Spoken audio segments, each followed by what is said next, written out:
На юго-западе Крыма, в живописной долине у подножия горы Айпетри, раскинулось село Коккось. В минувшие выходные здесь собрались уроженцы села и их потомки. Традиционную встречу односельчан Койдышлер-Курышева посетили более 100 человек. Пусть я не делец и не правитель, до тебя, Фарос, я доберусь, твоей парки загляну обитель, не спеша аллеями пройдусь. Сохранившиеся крымско-татарские дома, мечети, сады, а также воспоминания путешественников об этом живописном месте говорят о том, что когда-то жизнь здесь била ключом. Об этом вспоминают и сами уроженцы села. Başta bizim köyde 5 tane cami var edi. 6 tane medrese var edi. Evet. Öyle oldu, böyle oldu. Bana 2 cami kaldı. Evet. Bu orta cami, aşağıda Knyaz Yusup'un camisi değil, o Bulgakovlar nemekti. Knyaz Yusup'u 1910 yılda remont yaptı bunu. Bu 1895 yılda yasalgan cami. Evet. Anamında her taraftan nemekti. Bu koyun yarısı kalganı yok şimdi. 550 hane yaşıyordu bunda. 7 Kur'an'da başka milletiydi. Duygularım yürek bunda. Çok şarkı kaçıyor bunu aytma, yürek dayanma yani. Pek korlandım, bundaki geldi, pek korladılar.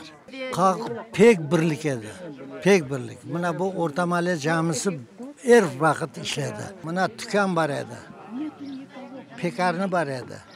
Kalk evvel zamanda caylı olan, bizim özenimiz kış yaz akar.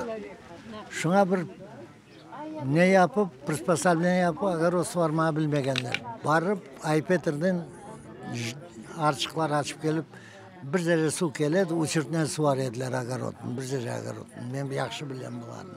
Все меньше остается тех, кто провел детство в Коккозе и помнит, каким было село до депортации. Но благодаря таким встречам, на которых звучат воспоминания о событиях прошлых лет, дети и внуки уроженцев знают историю Коккозе. Тамырларым бұл көйден, анам тарафтан қарбабам, Хайбула оғлы індер, олы мұнда доғылды. Бұл көйге келгеннен мен пек ғұрурланам. Айырда бұл олған биналар, бұл яшаған адамлар, бұл олған айырда орманлар ве шекілде өсімліклерін көргеннен, айырда дуясын санкем сен темелінден, Озын темелін дуясын бұл яшаған ерінден. Мен мұнда келдім қарбабамнен ве анамнен. Келдік біз мұнда, чүнки менің қарбабам мұнда 1937 сенеде доғылды. О пек қуана, чүнки пек чоқ көрді өзімні койдешлерімні ве мен де қуанам, чүнки мұнда келдім. Родители Амета Чабанова – выходцы из села Коккось. Его детство, проведенное в ссылке, было наполнено историями о родном крае. Biz mında birinci sefer geldik 67 senesi.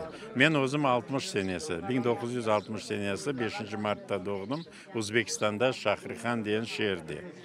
Anda birinci sınıfka, birinci çetvert bağırdım. Son 67 senesi çıktı ukaz. Bizim Kırım Tatar halkına mümkün her yerde yaşama dep ukaz. Lenin bayrağı gazetasını babama alıp, Ece 1200 kumuşka evini satıp, bilet alıp 9 can Kokkozge yerleşmeye geldik poizden. Evet, biz Uzbekistan'da doğduk. Ama bizim ana babalarımız ulen bizim terbiye etti. Her dakikası vatanımız Kokkoz dep, özümüzün vatanımız dep duyamız ulen kelemiz. Bu köyde men Karbam, Bitam, demellik Kokkozliler. Mına bu camının mollası men Karbam'ıydı, прадед Асан Карбаб. И жили вот рядом сразу. Я не вспоминаю Янгиюль, хотя мне 14 лет было, да? Абсолютно. Даже он мне не снится и ничего. А сюда, если месяц-два я не приеду, мне прямо, я вам передать не могу. Я не я. Ну как, это моя жизнь. Несмотря на сложные испытания, выпавшие на долю каждого поколения крымских татар, встреча односельчан – это всегда праздник, наполненный искренней радостью и смехом.